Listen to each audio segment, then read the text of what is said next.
afternoon, everybody. Centre for governance studies CGS এর পক্ষ থেকে আপনাদেরকে আজকের এই ওয়েবিনারে স্বাগত জানাচ্ছি।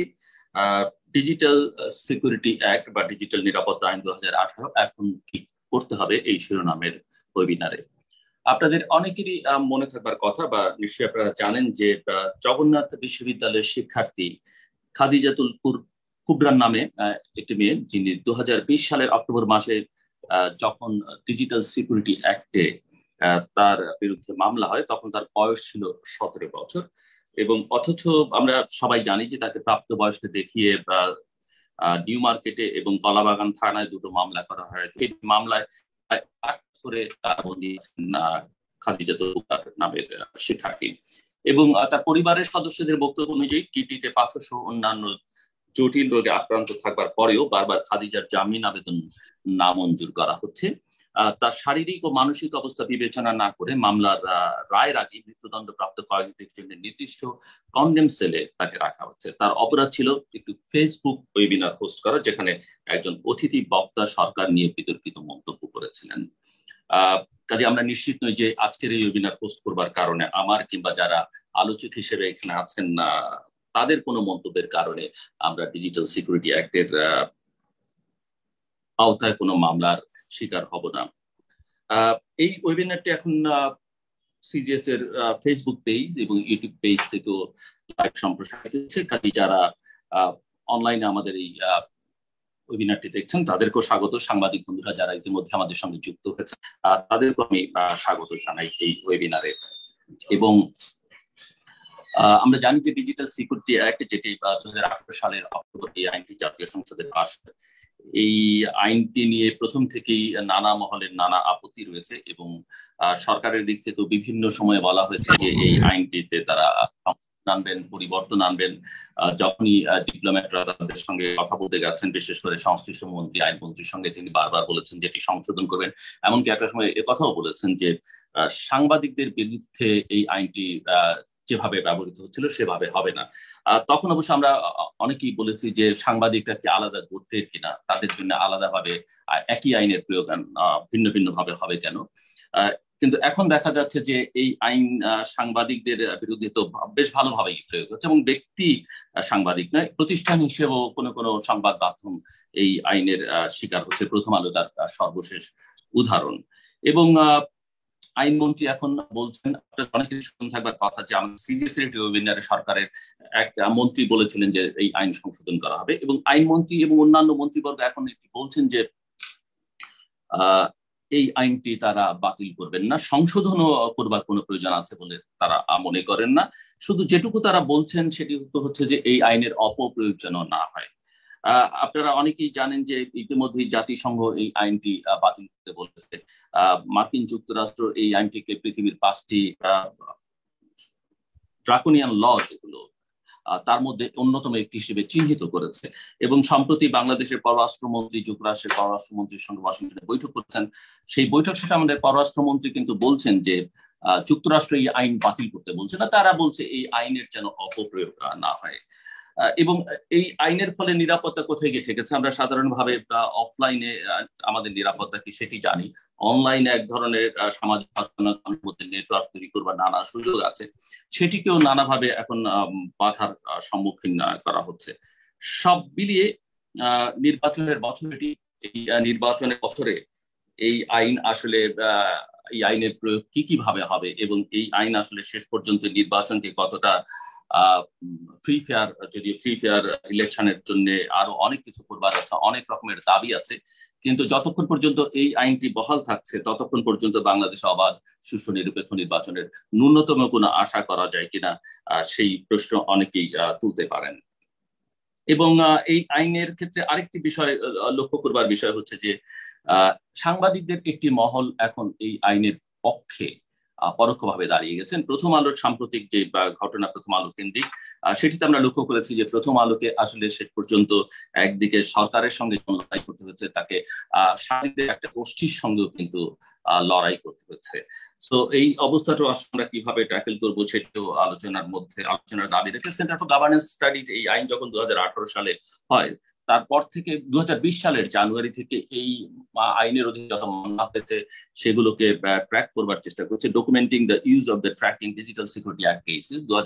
এই প্রোগ্রামের আওতায় 2020 সালের জানুয়ারি মাস থেকে এই প্রোগ্রামটি যুক্তরাষ্ট্রভিত্তিক প্রতিষ্ঠান ন্যাশনাল এন্ডাওমেন্ট ফর ডেমোক্রেসি সহায়তা আমরা করছি, এবং প্রফেসর আলী রিয়াদ যুক্তরাষ্ট্রের ইলিনয় স্টেট ইউনিভার্সিটির ডিস্টিংগুইশড প্রফেসর, তিনি মুখ্য গবেষক হিসেবে কাজ করছেন। এবং ইতিমধ্যে আমাদের বেশ কিছু পাবলিকেশনও হয়েছে, বেশ কিছু স্টাডি আমরা করেছি, সেগুলো প্রকাশ হয়েছে। এবং ডিজিটাল সিকিউরিটি অ্যাক্টের ডিএসএ ট্র্যাকার, যেটি যেখানে এই মামলা আইনের অধীনে মামলাগুলোকে ট্র্যাক করছি আমরা, সেই ওয়েবসাইটটি আপনারা যে কোনো সময় ভিজিট করতে পারেন, freedominfo.net। সেখানে এই মামলা সম্পর্কে মানে প্রতিটি মামলা সম্পর্কে বিস্তারিত যতগুলো তথ্য প্রকাশ করবার মতো আমাদের কাছে আছে, সেগুলো আমরা প্রকাশ করছি। আমি আর কথা না বাড়াই, আজকের এই ওয়েবিনারে আলোচনায় অংশ নেবেন আমাদের মুখ্য গবেষক প্রফেসর ডক্টর আলী রিয়াদ, যুক্তরাষ্ট্রের ইলিনয় স্টেট ইউনিভার্সিটির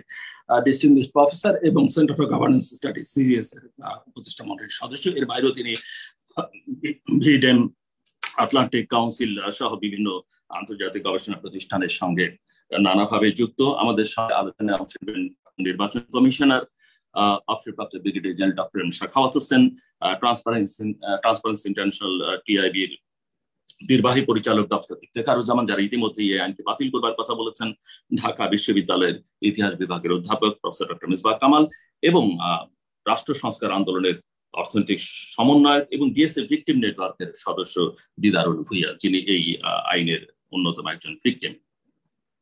আমি আলোচনা শুরু করবার জন্য অনুরোধ করছি প্রধান আলোচক হিসেবে যিনি আমাদের এই ট্র্যাকার বা এই প্রোগ্রামের মুখ্য গবেষক প্রফেসর ডক্টর আলী রিয়াজকে, এবং দীর্ঘদিন যাবত তিনি এই বিষয় নিয়ে লেখালেখি, আসলে আমরা এই প্রোগ্রাম শুরু করবার আগে থেকে বিভিন্ন পত্রপত্রিকার, জাতীয় এবং আন্তর্জাতিক পত্রপত্রিকায় তিনি এই বিষয় নিয়ে লেখালেখি করছেন এবং কথাও বলছেন বিভিন্ন আন্তর্জাতিক গণমাধ্যমে। Professor doctor Ali Riaz. ধন্যবাদ জিল্লুর। 2018 সালের আইন ডিজিটাল সিকিউরিটি অ্যাক্ট যখন খসড়া হিসেবে উপস্থাপিত হচ্ছিল, এমনকি ক্যাবিনেট পর্যায়ে আলোচনা হচ্ছিল, তখন থেকে এই বিষয়ে আমরা বারবার যেটা বলেছি সেটা হচ্ছে যে এই আইন এক ভয়াবহ রূপ নেবে। এটা শুধু আমরা বলেছি বলতে গবেষণা প্রতিষ্ঠান হিসেবে, সিজিএস ব্যক্তি হিসেবে আমি বলেছি, শুধু সেটাই নয়, যেটা হয়েছে সেটা হচ্ছে যে কোনো রকম মানবাধিকার সংগঠনই এটা বারবার বলেছে যে এই পরিস্থিতি যদি থাকে, অব্যাহত থাকে, তাহলে অর্থাৎ এই আইন যদি প্রণীত হয় তবে তার পরিণতি হবে ভয়াবহ। সেটা সবচেয়ে বড় যে জায়গায় বিপদ তৈরি করবে সেটা হচ্ছে স্বাধীনভাবে মত প্রকাশের জায়গা সীমিত হয়ে আসবে, এবং প্রায় 4 বছর পরে আমরা সেই অবস্থাটাই দেখতে পাচ্ছি। কুটার কথা উল্লেখ করেছেন, 8 মাস ধরে আসলে 2টো মামলায় এখন পর্যন্ত আটক আছে। আমরা জানি বিচারক আদালত 2বার তার জামিন নাকচ করেছেন, হাইকোর্টের দেয়া জামিন আদেশ শেষ পর্যন্ত এখন স্থগিত হয়ে গেছে। কিন্তু কুটার ঘটনা কেবল ব্যতিক্রম নয়, এটা আমরা জানি না সেটা এরকম পরিস্থিতিতে আর কতজন আছে। আমরা আমাদের গবেষণায় যেটা দেখতে পেয়েছি যে এ পর্যন্ত যে 1293টি মামলা আমরা সরাসরিভাবে ট্র্যাক করতে পেরেছি বিভিন্ন সূত্র থেকে, এবং অবশ্যই এই সংখ্যাটা পূর্ণাঙ্গ সংখ্যা নয়, কারণ আমরা তথ্য পাই না। তারপরে আমরা যেটা দেখতে পেয়েছি যে অন্তত পক্ষে 3653 জন এতে অভিযুক্ত হয়েছেন, এবং এই ধরনের অভিযোগগুলো যে ক্ষেত্রে দেখা গেছে সেটা হচ্ছে যে একই ঘটনার জন্য একাধিক মামলা হয়েছে। আমরা এটাও শুনেছি এবং দেখা গেছে যে ভিকটিমরা বলছেন যে কোনো কোনো ক্ষেত্রে 11টি পর্যন্ত মামলা হয়েছে একই ব্যক্তির বিরুদ্ধে। এগুলো আইনি বিবেচনায়ও সঠিক কিনা সেটা বারবার বলেছেন, আমরা বলেছি। এখন যে আলোচনাটা উঠেছে, 2টো দিকে আলোচনাটা উঠেছে। একটা হচ্ছে যে সাম্প্রতিককালের ঘটনাগুলির মধ্যে 2টো ঘটনা। একটা হচ্ছে জাতিসংঘের মানবাধিকার বিষয়ক কমিশন একটা নোট নিয়ে আলোচনা হচ্ছে। লক্ষ্য করে দেখুন যে এই নোটটা আসলে গত বছরের আমাদের সরকারের কাছে এটা দেয়া হয়েছিল, এবং আনিসুল হক বাংলাদেশের আইনমন্ত্রী বলছেন যে এই মানবাধিকার বিষয়ক কমিশনের সঙ্গে সরকারের আলোচনা হচ্ছে। একটা সরকারের একটা বেশ বড় সড় এবং শক্তিশালী দলই আলোচনা করছে। এখন এই নোটটা পাওয়া গেছে জুন মাসে, কিন্তু এই নোটটা সরকারের পক্ষ থেকে কখনোই যারা অংশীজন তাদের কাছে এই নিয়ে আলোচনা করা হয়নি। এটা খুব গুরুত্বপূর্ণ আমার কাছে এই কারণে মনে হয় যে আমরা শেষ পর্যন্ত যেভাবে এটা জানতে পারি সেটা জাতিসংঘের সূত্র থেকে, এবং বাংলাদেশের সংবাদপত্র গণমাধ্যমগুলো এটা নিয়ে খবর করেছে যখন তারা এটা জাতিসংঘের সূত্র থেকে আবিষ্কার করতে পেরেছে, জানতে পেরেছে। তাহলে স্বচ্ছতার ক্ষেত্রে সরকার সবসময় যে অস্বচ্ছ প্রক্রিয়ার মধ্যে দিয়ে যান সেটা একটা উল্লেখযোগ্য বিষয়। অস্বচ্ছ প্রক্রিয়ার মধ্যে দিয়ে এই আইনের বিষয়ে সরকার আন্তর্জাতিকভাবেও যখন বিভিন্ন রকম আলোচনা হচ্ছে, চাপের কথা বাদই দিন, যখন আলোচনা হচ্ছে তখন সেটা অংশীজনদের সঙ্গে আলোচনা করছেন না। বারবার বলছেন যে তারা অংশীজনের সাথে আলোচনা করবেন, কিন্তু অংশীজনদের সাথে আলোচনা করছে না। এখানে ইফতিখার ভাই আছেন, সম্প্রতি তারা দেখা করেছেন, আমি জানি না এখানে এই নোটের প্রসঙ্গ উঠেছিল কি। সরকারের পক্ষ থেকে এখন যেমন আইনমন্ত্রী বলছেন যে তারা আলোচনা করছেন, সরকারের পক্ষ থেকে নিঃসন্দেহে একটা বক্তব্য দেওয়া হয়েছে। সেই বক্তব্য কি অংশীজনদের সঙ্গে কথা বলে দেওয়া হয়েছে? তারা যে সমস্ত আপত্তি তুলেছেন সেগুলি কি বাংলাদেশের সরকারের নোটের মধ্যে প্রতিফলিত হয়েছে? ফলে এই বিষয়ে সরকারের আন্তরিকতা, অর্থাৎ সরকার যে আসলেই আন্তরিকভাবে এই অবস্থাটা বুঝতে চেষ্টা করছেন, তাদের স্বচ্ছতা প্রশ্নবিদ্ধ, আন্তরিকতা প্রশ্নবিদ্ধ, যেগুলো আপনি উল্লেখ করেছেন। এবং আমার মনে পড়ে যে সম্ভবত গত বছর বা তারও আগে 2021 সালেও হতে পারে, আমি ওই আলোচনায় উপস্থিত ছিলাম একটি ওয়েবিনারে। বাংলাদেশ সরকারের একজন মন্ত্রী বলেছিলেন যে এই আইন সংশোধন করা হবে। প্রথমত সংশোধনের কথা শুনলে এক ধরনের ভীতি তৈরি হয়। ভীতি তৈরি হয় এই কারণে, আপনাদের মনে আছে যে এই ডিজিটাল সিকিউরিটি অ্যাক্ট যখন প্রণীত হয় তার একটা অন্যতম কারণ ছিল যে আইসিটি অ্যাক্টের 2013 সালে সংশোধিত আইসিটি অ্যাক্ট। খেয়াল করে দেখুন, 2006 সালের একটা আইন যখন সংশোধিত হলো 2013 সালে, এটা আরো ভয়াবহ হলো। 2013 সাল থেকে যখন 2017-18 পর্যন্ত এই আইনের সমালোচনা করা হলো, তখন সরকার এটা সংশোধনের নামে একটা নতুন আইন করলেন। তাদের পরিস্থিতি আরো ভয়াবহ জায়গায় দাঁড়ালো। এবং এখন এই সংশোধনের কথা সরকার কখনো কখনো বলেন, কখনো কখনো বলেন। আনিসুল হক আইনমন্ত্রী তিনি বলেছেন যে এগুলি বাতিল করা হবে না, এই আইন বাতিল করা হবে না, তবে প্রয়োজন হলে সংশোধন করা যেতে পারে। এখন সংশোধনের ব্যাপারে সরকার আন্তরিক, তাও আমার কাছে মনে হয় সংশোধন করলে এই আইনের যেই পরিস্থিতি, সেই পরিস্থিতির অবসান ঘটবে তেমন মনে করার কোনো কারণ নেই। তারপরও সরকার যখন বলছেন যে সংশোধন করবে, এবং জাতিসংঘের মানবাধিকার বিষয়ক কমিশনের পক্ষ থেকে যে নোট দেওয়া হয়েছে সেখানে 2টো ধারা বাতিলের কথা বলা হয়েছে, 8টি সংশোধনের কথা বলা হয়েছে। আমরা মনে করি অন্তত আমাদের গবেষণায় প্রায় ধরুন 7.5 বছর ধরে সিজিএস এর পক্ষ থেকে আমরা যে তথ্য সংগ্রহ করতে পেরেছি তাতে এটা প্রায় নিশ্চিত এবং প্রায় দ্বিধাহীনভাবে আমরা বলতে পারি যে আসলে এই ধরনের আইনের যে রূপ দাঁড়িয়েছে, আইনের অপপ্রয়োগের, আইনটা যেভাবে লিখিত হয়েছে, আইনটা যেভাবে প্রয়োগ করা হয়েছে, আইনের কর্তৃপক্ষকে যে ধরনের ক্ষমতা দেওয়া হয়েছে, এগুলি সবই এতটাই ভয়াবহ যে এর সংশোধনের জায়গাগুলো একেবারেই নেই। এটা বাতিল করে নতুন করে অংশীজনদের সঙ্গে আলোচনা করে একটা নতুন আইন প্রণয়ন করা যেতে পারে। ডিজিটাল সিকিউরিটির তাগিদটা, বিবেচনাটা রাখতে হবে নাগরিকের নিরাপত্তা। এটা এই আইন সেই নাগরিকের নিরাপত্তাকে প্রাধান্য দেয়নি। তারপর সরকার যদি সংশোধনের কথা বলেন, সেক্ষেত্রে আমার 5টা প্রস্তাব আছে। সংশোধন করা হবে, করা যেতে পারে প্রয়োজন হলে, এই সমস্ত কথাবার্তা আসলে সরকার আন্তরিকভাবে কখনো বলেছেন তেমনটা মনে হয়নি। কোন অবস্থাতে আস্থা অর্জন করতে পারেননি। যদি আস্থা অর্জন করতে চান, সরকারের পক্ষ থেকে যদি এটা বোঝা দেওয়ার চেষ্টা করেন যে আসলেই তারা এই আইনের যে তাদের ভাষায় তথাকথিত অপপ্রয়োগ বন্ধ করতে চান, তাহলে কি করতে হবে? আমি মনে করি সরকারের আশু করণীয় 5টা পদক্ষেপ আছে। এটা তাদের আন্তরিকতা প্রমাণের জন্য, আইনের বৈধতা দেবার জন্য নয়। প্রথম বিষয় যেটা, সেটা কি? আমি বলবো প্রথম কাজ, সরকারের আন্তরিকতা প্রমাণের প্রথম কাজ হচ্ছে মরিটরিয়াম আরোপ করা। এই আইনের উপর অবিলম্বে সরকারের মরিটরিয়াম ইম্পোজ করা দরকার, যদি তারা মনে করেন যে তারা আসলেই অংশীজনদের সাথে আলোচনা করতে চান। এবং সেক্ষেত্রে প্রশ্ন হচ্ছে কতদিনের মরিটরিয়াম? সরকারই নির্ধারণ করুন কতদিনের মরিটরিয়াম তারা করবে। যতদিন না পর্যন্ত অংশীজনদের সঙ্গে আলোচনা করে একটা বিকল্প ব্যবস্থা তৈরি করা যাচ্ছে, এই আইনকে বাতিল করে নতুন আইন যদি তৈরি করতে হয়, সেই আইন যেটাই করা হবে অংশীজনদের সঙ্গে আলোচনা এবং যে সমস্ত আপত্তি উঠেছে বিশেষ করে জাতিসংঘের পক্ষ থেকে এবং বাংলাদেশের মানবাধিকার সংগঠনগুলোর পক্ষ থেকে, সেগুলো নিষ্পত্তি না করা পর্যন্ত সরকারের উচিত হবে মরিটোরিয়াম ইম্পোজ করা।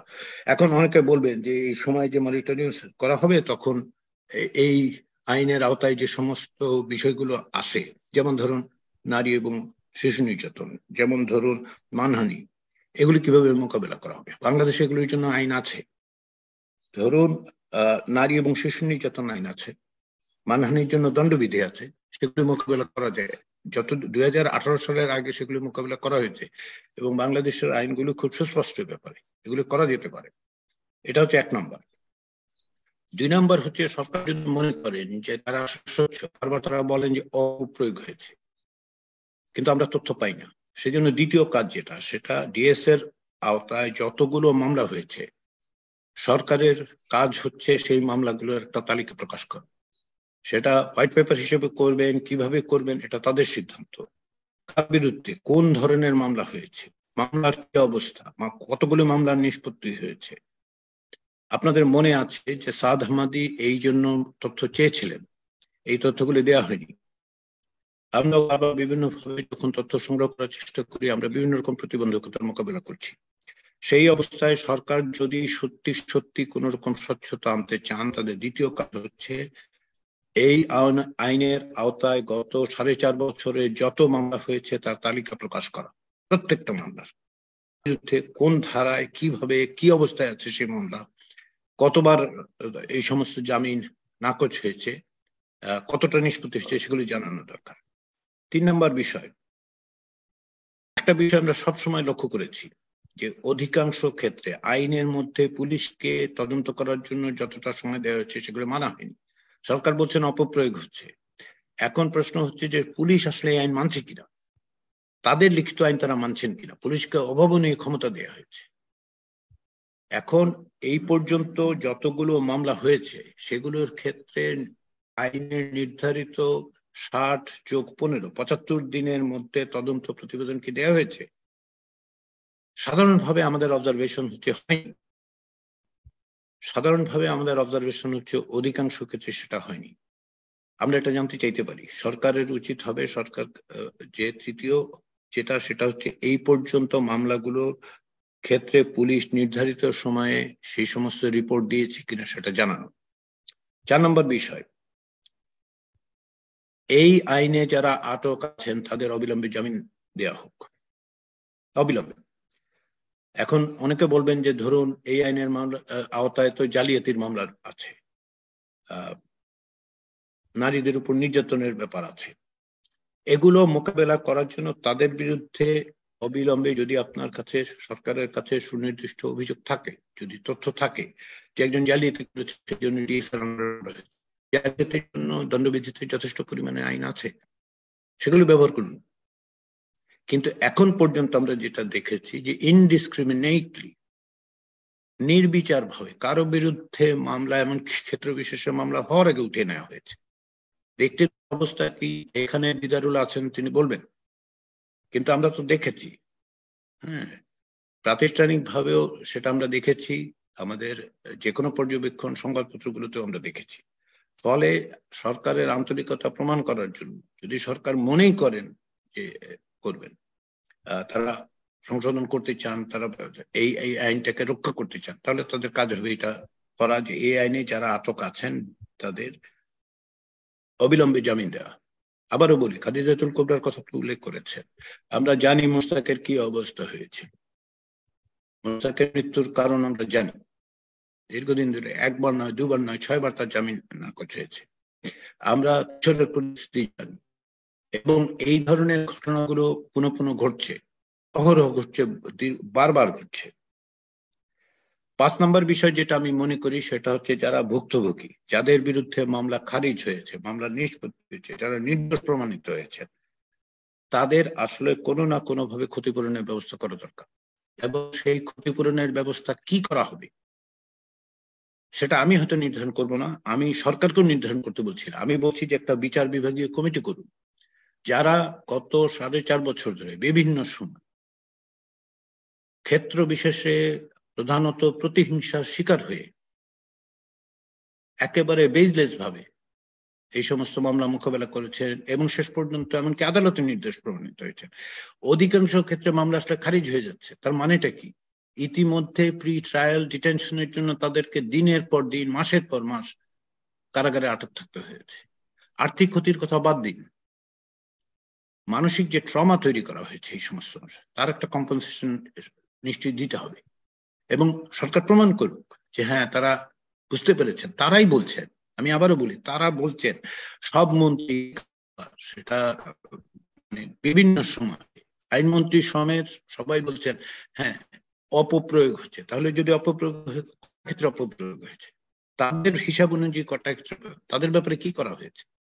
ফলে আমার কাছে মনে হয়েছে যে সরকার যদি আন্তরিক হন তাহলে এগুলি করবেন, কিন্তু আমার আশঙ্কা এগুলি তারা করবেন। আমার আশঙ্কা মিথ্যা প্রমাণিত হলে আমি খুশি হব, কিন্তু 3.5 বছর ধরে কেস বাই কেস আমরা ফলো করেছি। তারও আগের থেকে যে আশঙ্কা সেগুলো আমরা বলেছি, কিন্তু এখন আমাদের কাছে তথ্য আছে। কিন্তু আমাদের কাছে আইন ও সালিশ কেন্দ্রের কাছে আছে, অধিকারের কাছে আছে, আর্টিকেল 19 এর কাছে আছে, আমি অনুমান করি টিআইবির কাছে আছে। এগুলো যদি সরকার আসলেই চান, কিন্তু সরকার চান কিনা সেটা হচ্ছে প্রশ্ন। আমি বলেছি যে স্বচ্ছতার অভাব, এই স্বচ্ছতার অভাবের সর্বশেষ উদাহরণ হচ্ছে যে এখন সরকার জাতিসংঘের সাথে আলোচনা করছেন বলে কতটুকু জনগণের জানার অধিকার আছে, সবটুকুই আছে, কিন্তু সেগুলো বলা হচ্ছে না। সরকারের পক্ষ থেকে যেটা হয়েছে সেগুলি হচ্ছে শুধুমাত্র বিভিন্ন সময় বলার চেষ্টা করা হয়েছে যে আমরা এটা করব, ওটা করব, সেটা করব। ইতিমধ্যে শয়ে শয়ে লোক এই পরিস্থিতির মধ্যে দিয়ে গেছে। ডিএসএ ব্যবহার করে চাঁদাবাজির ঘটনা ঘটেছে, ডিএসএ ব্যবহার করে লোকজনের উপর এমন সব পরিস্থিতি তৈরি করা হয়েছে যে তাদেরকে ভীতির মধ্যে থাকতে হয়েছে। প্রি ট্রায়ালে হত্যাকাণ্ডের ঘটনা ঘটেছে, একজনকে আটক করে মারা যাওয়ার পরে তার বিরুদ্ধে মামলা দায়ের করা হয়েছে। এগুলির দায় দায়িত্ব কে নেবে? সরকার বলছেন বটে যে আমরা দেখছি, আমরা করছি, কিছু করছেন না। এগুলি এই 5টি বিষয়, আবার আমি বলি, মনিটরিয়ামের বিষয়, জামিনের বিষয় এবং কম্পেনসেশনের বিষয়, তথ্য সরকারের কাছ থেকে অধিকার, এই যে 5টি, এগুলি হচ্ছে আন্তরিকতা প্রমাণের প্রথম। কি করতে হবে? সরকারকে এগুলি করতে হবে। এখন ইতিমধ্যে বলেছেন যে প্রাতিষ্ঠানিকভাবেও হচ্ছে। আমি সেই প্রসঙ্গে সামান্য কিছু বলার আগে আমি সিভিল সোসাইটিকে, বিশেষ করে হিউম্যান রাইটস অর্গানাইজেশন এবং পলিটিক্যাল পার্টিদের একটা কাজ আছে বলে আমি মনে করি। সরকারের আশুকরণীয় 5টা কাজ, আমি মনে করি সিভিল সোসাইটি এবং হিউম্যান রাইটস অর্গানাইজেশন গুলোর একটা কাজ আছে, সেটা হচ্ছে তথ্য সংগ্রহ করুন, গণমাধ্যমগুলোকে সচেতন এবং ডিএস ভিকটিমদের পাশে দাঁড়ান। ডিএস এর ভিকটিমদের আমি যাদের সাথে কথা বলার সুযোগ হয়েছে আমাদের গবেষণার কারণে, আমরা দেখেছি যে কি ভয়াবহ পরিস্থিতির মধ্যে দিয়ে তারা যান। সোশ্যাল স্টিগমা থেকে শুরু করে, চাকরির ক্ষেত্রে শুরু করে, আর্থিকভাবে, সামাজিকভাবে, তাদের পারিবারিকভাবে যে সমস্ত ক্ষতি স্বীকার করতে হচ্ছে খুব ভয়াবহ। সেই অবস্থায় রাজনৈতিক দলগুলো, হিউম্যান রাইটস অর্গানাইজেশন গুলো, সিভিল সোসাইটি অর্গানাইজেশন গুলোর কাজ হচ্ছে এই 5টা, যারাই অভিযুক্ত হচ্ছেন সেই অভিযুক্ত ব্যক্তিদের ক্ষেত্রে তাদের পাশে দাঁড়া, তাদের সহযোগিতা করুন। প্রফেসর আলী রিয়াজ 5টা পয়েন্ট একটু রিপিট করবার জন্য সাংবাদিকদের পক্ষ থেকে একটু রিকোয়েস্ট আছে। যেহেতু তারা উল্লেখ করেছেন, আমি বলি আমার যে 5টা পয়েন্ট, সেটা হচ্ছে 1 নাম্বার হচ্ছে মরিটোরিয়াম ইম্পোজ করা। এই মুহূর্তে সরকারের উচিত হবে একটা নির্দিষ্ট সময়ের জন্য, নির্দিষ্ট সময়টা তারা সিদ্ধান্ত নিক, তারা বলুক আমাদেরকে যে আগামী কতদিনের মধ্যে তারা জাতিসংঘের সাথে আলোচনা, অংশীজনদের সাথে আলোচনা করে নিষ্পত্তি করতে পারবেন। নতুন আইন তৈরি হবে কিনা, সংশোধন হবে কিনা, সেটা আমি মনে করি আইন তৈরি করতে যদি সত্যি জনগণের ডিজিটাল নিরাপত্তা, কিন্তু মরিটোরিয়াম ইম্পোজ করাটা ইমিডিয়েটলি দরকার।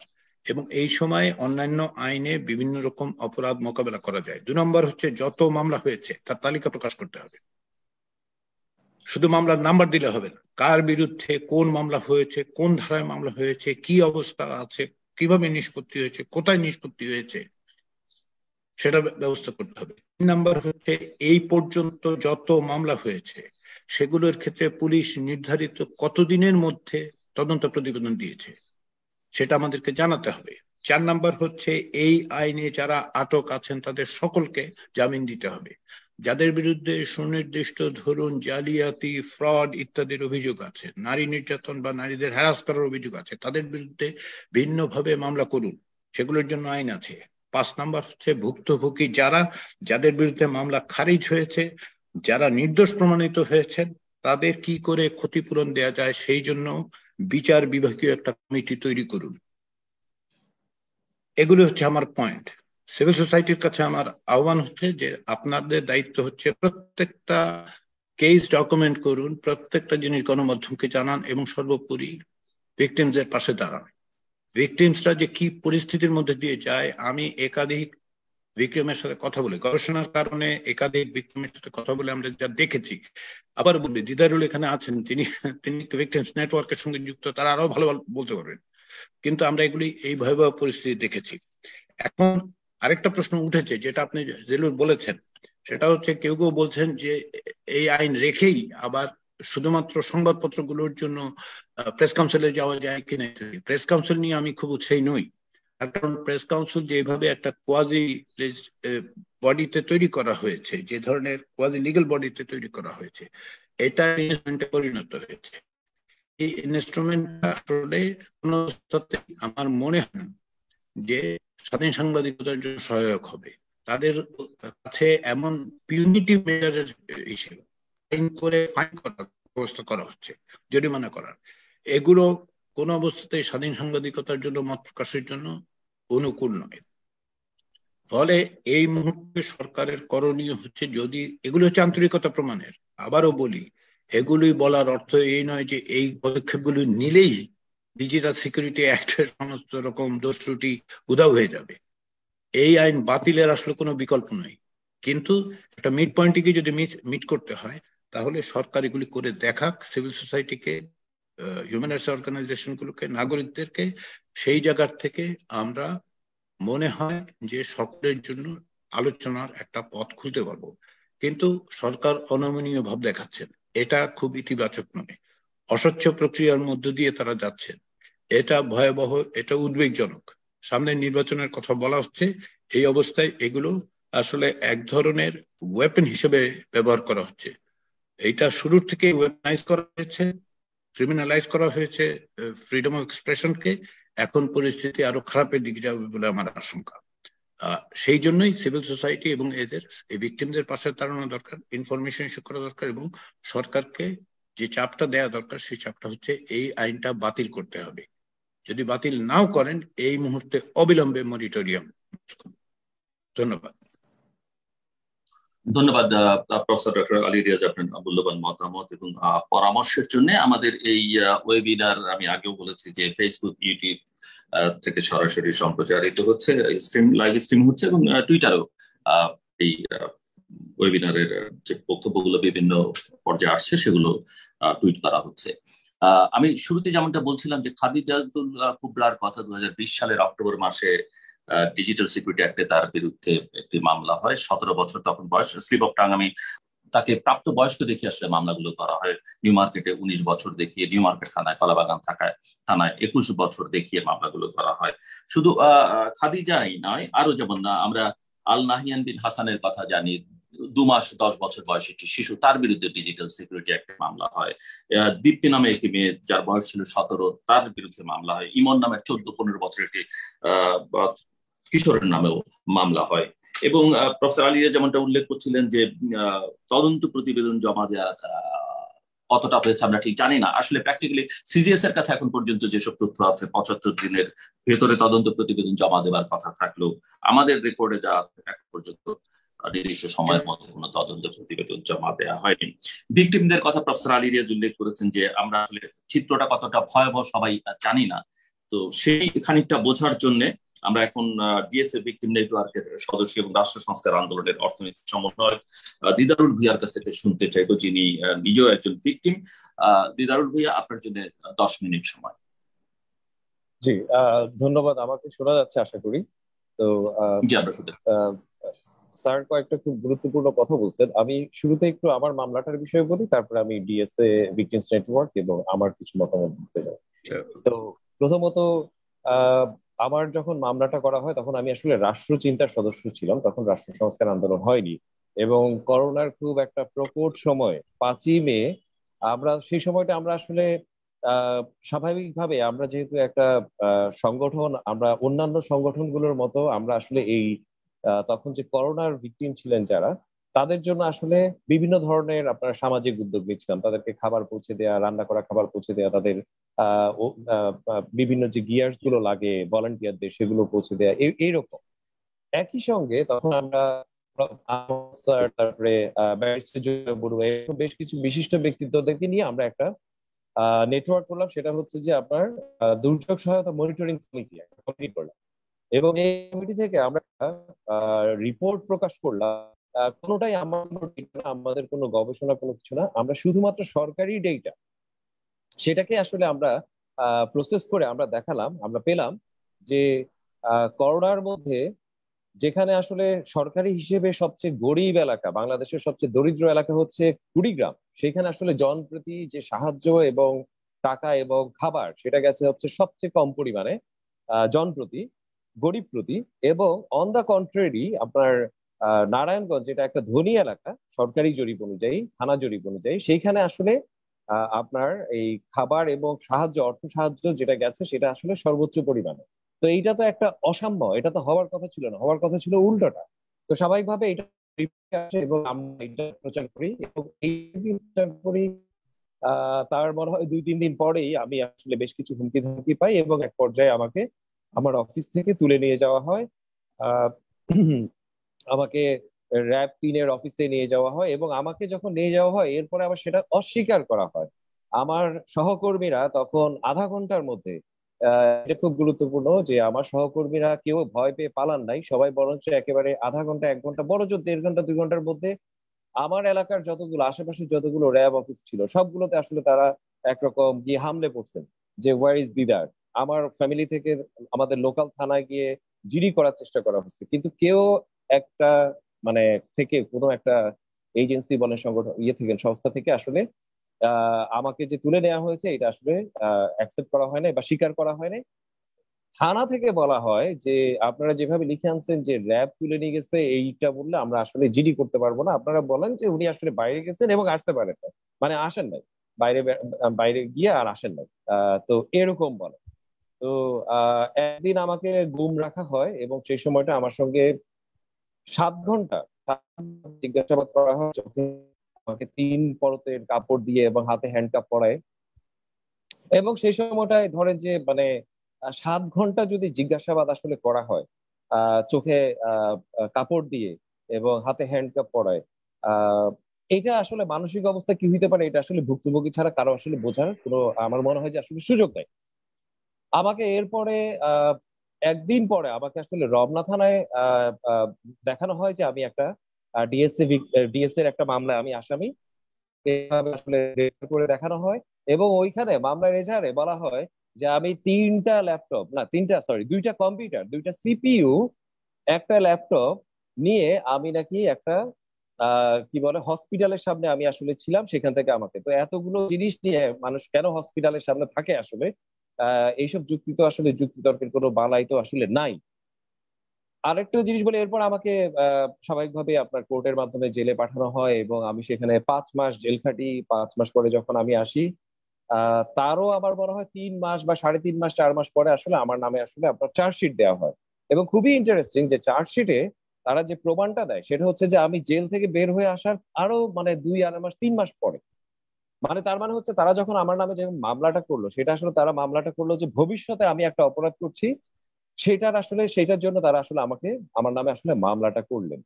তো এই যে চার্জশিট দিলেন, এবং চার্জশিটে আপনার এখানে প্রথম আলো থেকে একটা খুব দারুণ রিপোর্ট করা হয়েছিল যে চার্জশিটে, এবং যে যারা যারা আসলে সাক্ষী, তাদের যে বয়ান, তারা হচ্ছেন বিভিন্ন বিল্ডিং এর আপনার কেয়ারটেকার, ম্যানেজার, এরকম। একজন শুধুমাত্র সম্ভবত পুলিশের, রমনা থানার অথবা র্যাবের, আর হচ্ছেন বাকি সবাই 5 জন বা 6 জন সবাই হচ্ছেন যে আপনার এরকম কেয়ারটেকার। তো তারা আমার মানে ফেসবুকে সোশ্যাল মিডিয়াতে কি ষড়যন্ত্রটা করলাম মুশতাকের সঙ্গে, মামলা বলা হয়েছে যে আমি নাকি মুশতাক আমার ফ্রেন্ড যিনি মামলার 2 নাম্বার আসামি, যাকে আসলে এই মামলায় জেলে নিয়ে মেরে ফেলা হয়েছে। আমি এভাবেই এটাকে বলি, ক্লিয়ারলি বলি যে তাকে আসলে জেলে নিয়ে মেরে ফেলা হয়েছে। কেউ আমাকে প্রশ্ন করে যে আপনি কি দেখছেন কিনা, না আমি দেখি নাই। সে ওই সময়টা সে অন্য জেলে ছিল আর আমি ততদিনে জামিনে বের হয়ে গেছি। কিন্তু আমি বলি যে কাউকে যদি আপনি আসলে 10 মাস জেলে আটকে রাখেন, কাউকে যদি আপনি 6 বার তাকে যদি জামিন না দেন, এইটা আসলে গুড এনাফ একজন মানুষকে মেরে ফেলার জন্য। এরপরে আর তাকে ফিজিক্যালি টর্চার করা হয়েছে কি হয় না এই প্রশ্নই অবান্তর। তো আমি সবসময় এটাই বলি যে তাকে আসলে মেরে ফেলা হয়েছে জেলের ভিতরে।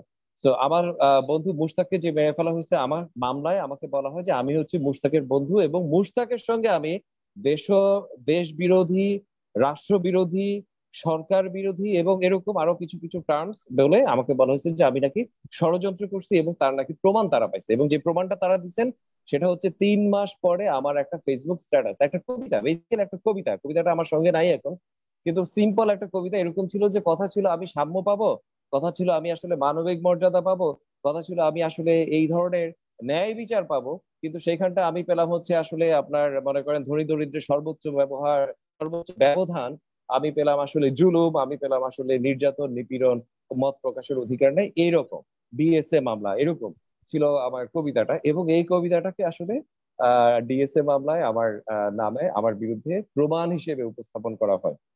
তো সংক্ষেপে এই এটুক। এবং এই আমার মামলার আপডেট হচ্ছে যে আমি মামলার এখন সাক্ষী চলছে এবং আমি প্রায় 1 বছর ধরে আমার লয়াররা চেষ্টা করছে যে আমাকে একটা মানে কি বলে এটাকে স্টে অর্ডার অন্তত নিয়ে যাওয়ার জন্য। কিন্তু স্টে অর্ডার আমি পাইনি। 1 বছর চেষ্টার পরেও কোনো কোনো কোর্ট এটা আসলে শোনার পরে এটা রায় দিতে মানে অক্ষমতা প্রকাশ করছেন। তো আমি আসলে স্টে অর্ডার পাইনি, কোর্ট ফেরত দিচ্ছেন এবং অন্যান্য কোর্ট গুলো আসলে কেউ আসলে এই মামলাটা শুনতে চান না। এবং সর্বশেষ মানে কিছুদিন আগে একটা কোর্ট শুনছেন কিন্তু রায় দেন নাই, বলছেন যে ভ্যাকেশনের পরে। তো আমি আসলে মানে হাইকোর্টে স্টে অর্ডারের জন্য আমার উকিলরা আবেদন করছেন। কিন্তু একটা বিষয় দেখেন যে কেউ কিন্তু মানে বলে যে এই মামলার যে এজাহার, এই মামলার যে চার্জশিট সেখানে তো প্রমাণিত হচ্ছে যে এটা একটা মিথ্যা মামলা ভাই।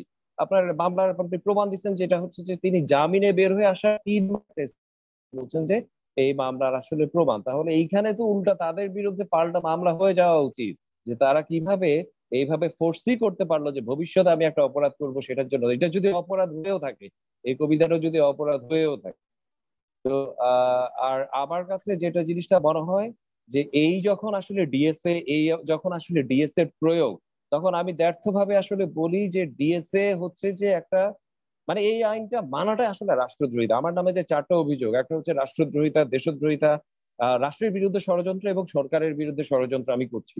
আমি বলি যে যারা আসলে ডিএসএ মানবে তারাই আসলে রাষ্ট্রের বিরুদ্ধে মানে রাষ্ট্রদ্রোহিতা করবেন, সেটাই আসলে দেশদ্রোহিতা হবে। ডিএসএ এর প্রয়োগই আসলে অপপ্রয়োগ। এটার কোনো সুস্থ প্রয়োগ হইতে পারে না। এটাকে যেটা কোনো কোনো মন্ত্রী কখনো কখনো বলছেন যে অপপ্রয়োগ হয়েছে, না এটা অপপ্রয়োগ না, এটার প্রয়োগ আসলে অপপ্রয়োগ। ডিএসএ কোনো আমরা যদি বাংলাদেশে একটা মানবিক বাংলাদেশ যদি আমরা চাই তাহলে এখানে ডিএসএ থাকতে পারে না। এটা হচ্ছে আমরা যদি একটা মানবিক বাংলাদেশের পক্ষে আমরা যদি যাত্রা বলি তাহলে আমাদের জন্য আসলে ডিএসএ বাতিল করতে পারাটা হবে যে আসলে প্রথম বিজয় এবং প্রথম কাজ আমি বলবো। স্যার 5টা পয়েন্ট বলছেন, আমি মোটা দাগে আমি সেগুলোর সঙ্গে আসলে সংহতি জানাই। আমি আমাদের ডিএসএ ভিকটিমস নেটওয়ার্কের পক্ষ থেকে আসলে কয়েকটা কথা বলি। ডিএসএ ভিকটিমস নেটওয়ার্ক আমরা অনেকদিন ধরে আসলে বিশেষ করে মুশতাকের মৃত্যুবার্ষিকী কেন্দ্রিক মানে 2 বছর ধরে আমরা মুশতাকের মৃত্যুবার্ষিকী আমরা ডিএসএ ভিকটিমস এর নেটওয়ার্ক অনানুষ্ঠানিক ভাবে আসলে আমরা পালন করছি। আনুষ্ঠানিক ডিএসএ ভিকটিমস নেটওয়ার্ক আসলে এটা পালন করছে। গতবার আমরা এই 25শে ফেব্রুয়ারি মুশতাকের মৃত্যুবার্ষিকীতে আমরা মোটামুটি বড়ভাবে আসলে এই দিবসটা পালন করলাম, মৃত্যুবার্ষিকীটা পালন করলাম এবং সেখানে বিশিষ্ট জনরা আসছেন। এবং তখন থেকেও আসলে এক ধরনের প্রকাশ্য আলাপ আসছে যে এইটা আসলে আমরা তো নাগরিক কমিটি হিসেবে আমাদের রাজনৈতিক দল এবং আরো কিছু বন্ধু সংগঠন, বন্ধু রাজনৈতিক দল মিলে আসলে এই বিরুদ্ধে আমরা যে ডক্টর জাফরুল্লাহ চৌধুরীর নেতৃত্বে স্যার আমাদের, আমি স্যারকে আসলে স্যারের প্রতি এখানে আসলে শ্রদ্ধা এবং সম্মান জানাই। স্যার কিছুদিন আগে মারা গেছেন। স্যার এই অসুস্থ অবস্থায় একেবারে হুইল চেয়ারে বসে এই এই আমাদেরকে আসলে নেতৃত্ব দিতেন, মিছিলগুলোতে থাকতেন। তো এইরকম একটা কাজ স্যার আমাদের সঙ্গে করতে, স্যারকে এবং আরো অনেকেই ছিলেন, আসলে নাগরিক সমাজের অনেকেই ছিলেন, এখানে যারা আছেন তারাও ছিলেন। তো সবার নাম দরকার নেই, আমি বলছি যে আমরা যে আসলে এই আন্দোলনটা করতাম, তো গতবার যখন 25শে ফেব্রুয়ারি মুশতাকের মৃত্যুবার্ষিকী পালন করতে, তখন এই আলাদা আসলে যে আপনারা এইটা 10 জনের কাজ বা 100 জনের কাজ আসলে কারো কাজ না, একটা বডি তৈরি করে। তো তখন আমরা এটাকে আরো প্রাতিষ্ঠানিক করার চেষ্টা করলাম এবং আমরা জিনিসটাকে ডিএসএ ভিকটিমস নেটওয়ার্ক এই নাম দিলাম, এবং এখানে এখন পর্যন্ত আমাদের সঙ্গে 10 জন ডিএসএ ভিকটিমস আছেন। আরো 60 জন বা 50 জন, আসলে আরো 50 জন ডিএসএ ভিকটিমস এর পেছনে আছেন, তারা আমাদেরকে সাপোর্ট দিচ্ছেন। কিন্তু তারা এখনো এই সাহসটা তারা আসলে পাচ্ছেন না যে তারা আসলে প্রকাশ্যে সাংগঠনিক ভাবে এটার সঙ্গে আসলে যুক্ত হবেন। তো ডিএসএ দিয়ে আসলে কি পরিমাণ আসলে ভীতির পরিবেশ তৈরি করা হয়েছে, আমার মনে হয় এই ঘটনাটা, এই তথ্যটা আরেকটা প্রমাণ। আমরা দ্ব্যর্থহীন ভাবে বলছি এই আইনের প্রয়োগই হচ্ছে অপপ্রয়োগ, এই আইন মানাটাই আসলে রাষ্ট্রদ্রোহিতা। আমরা যদি মিনিমাম একটা মানবিক রাষ্ট্র যদি আমরা চাই, আমরা যদি করতে চাই, তাহলে আমরা এই আইনটা অবশ্যই বাতিলের মাধ্যমে, কোনো সংশোধন বাতিলের মাধ্যমে আসলে সেই যাত্রাটা শুরু করতে হবে বলে আমরা মনে করি। ডিএসসি ভিকটিমস নেটওয়ার্ক থেকে এটার নেতৃত্ব দিচ্ছেন এই মুহূর্তে হচ্ছে আমাদের গোলাম মাহফুজ জোয়ারদার ভাই, যিনি একজন ডিএসসি ভিকটিম। তিনি র্যাব নিয়ে কিছু আসলে ফেসবুকে দিয়েছিলেন এবং এই কারণে ওনাকে আসলে গুম করা হয়। বেশ কিছুদিন উনি গুম ছিলেন, এক্স্যাক্টলি আমার মনে নেই কতদিন, কিন্তু তিনি 10 মাস আসলে জেলে ছিলেন।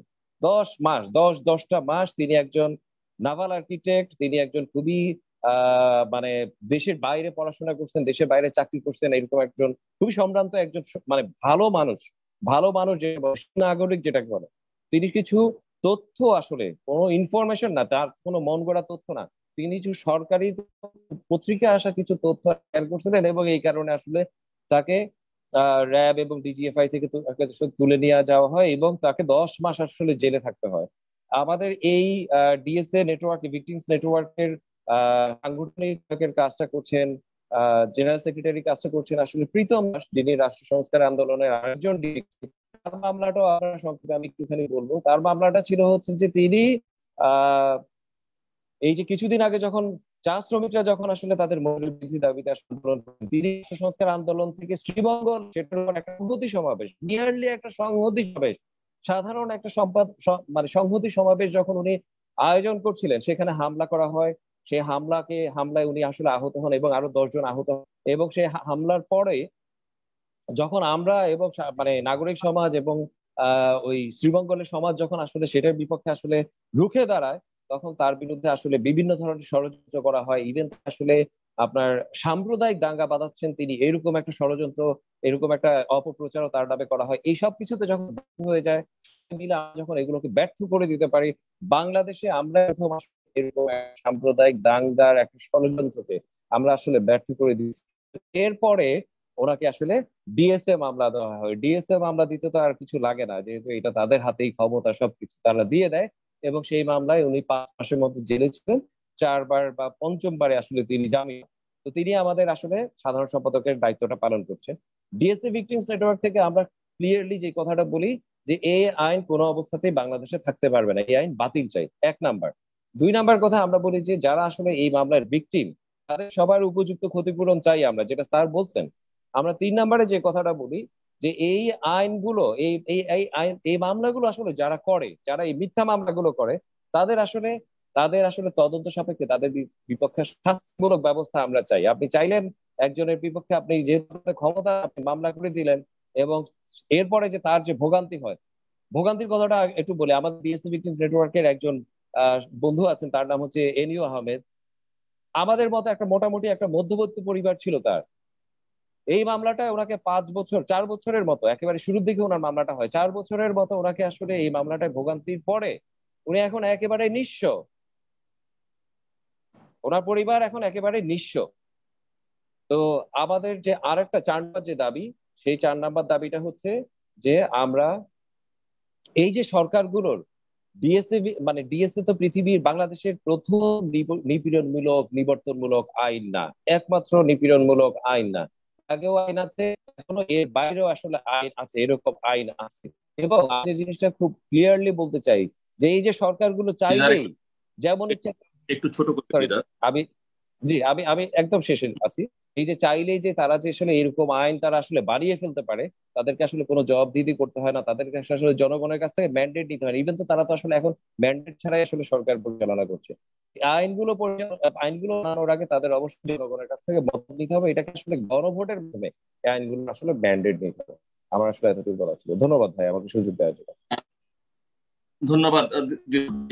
দিদা যেমন বলছিলেন যে DSA হচ্ছে অপপ্রয়োগটা সরকারের দিক থেকে বলা হচ্ছে অপপ্রয়োগটা বন্ধে তারা উদ্যোগ দিবেন, কিন্তু দিদারের বক্তব্য এবং প্রফেসর আলীরাও যে যেমনটা বলছিলেন যে এই আইন আসলে বাতিলই করতে হবে, যেমনটা ট্রান্সপারেন্সি ইন্টারন্যাশনাল বাংলাদেশও বলছে আইন বাতিল করতে সম্প্রতি তারা এই দাবিটি জানিয়েছে। আমরা জানি যে গত বছর আইসিটি ডিভিশন দ্বারা একটি বিশেষ সেল করবার পরামর্শ দেওয়া হয়েছিল এবং আইনমন্ত্রী নিজেও এই সেল করবার কথা বললেও এর কোনো হদিস এখন পর্যন্ত কিন্তু আমরা পাইনি। এবং তিনি আইনমন্ত্রী নিজেই বলছিলেন যে বিশেষ সেলের অনুমোদন ছাড়া এই আইনের অধীনে কোনো মামলা নেওয়া হবে না, কিন্তু আমরা আসলে এর কোনো বাস্তবায়ন এখন পর্যন্ত দেখতে পাইনি। উল্টো যা দেখছি ভোর রাতে সিআইডি বাসা থেকে তুলে নিয়ে যাবার ঘটনা।